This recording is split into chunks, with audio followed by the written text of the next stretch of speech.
Charis! Lakas mo kadaya ng TikTok sa pampabata. Pero gagawa tayo ng paminta dahil wala na. Konti na lang. Sasampulan ko kayo guys. Kasi may binili tayong ganito. Hindi na tayo kailangan pang gumamit pa ng kandila katulad dati. Kaya sasampulan ko kayo guys. Lahat ngayon nagbibili na sa online.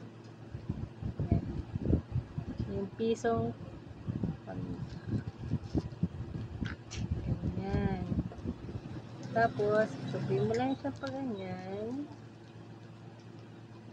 Tapos, instant na. Diretso mo yan. Papasok mo syempre. Tapos, pipress mo lang. Press. Yan, ganyan. Hindi ko siya tin-straight kasi napupuno. Kaya, papress lang siya ng paganyan.